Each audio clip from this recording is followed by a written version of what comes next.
the second speaker or second personality who had a great impact on my life, and that was Dr. Israr Ahmed. Dr. Israr Ahmed, may Allah grant him Jannah, he was one of the best Urdu-speaking orators in the world that I know of. So I traveled all the way to Pakistan in 1991 to meet Dr. Israr Ahmed. He was a medical doctor.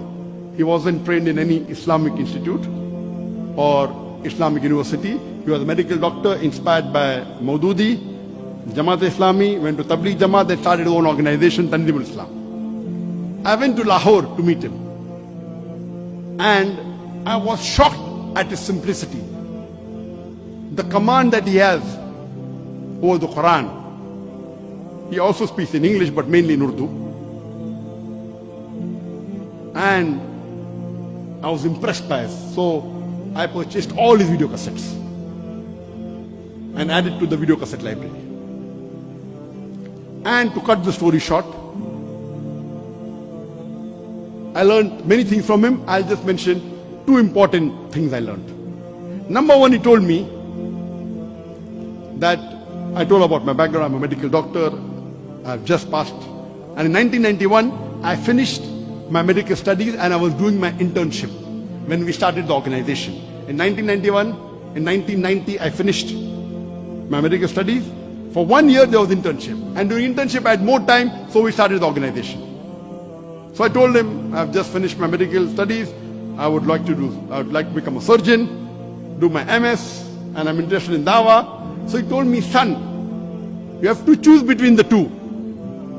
Either you choose your medical practice or Dawah. I, being a medical doctor, I practiced for 7 years and tried to do both. I could not. If you want to specialize, choose between the two one thing. Then, after his guidance, I chose to become a Dai.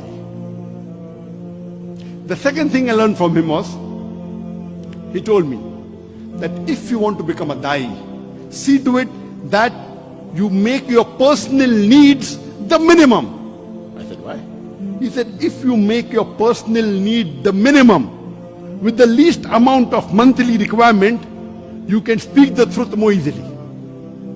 You won't have to depend on anyone.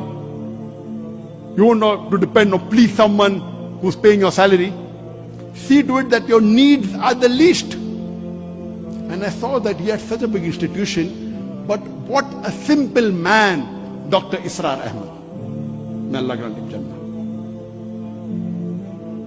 And this thing, that not to spend excessively, was one of the cornerstone of my success.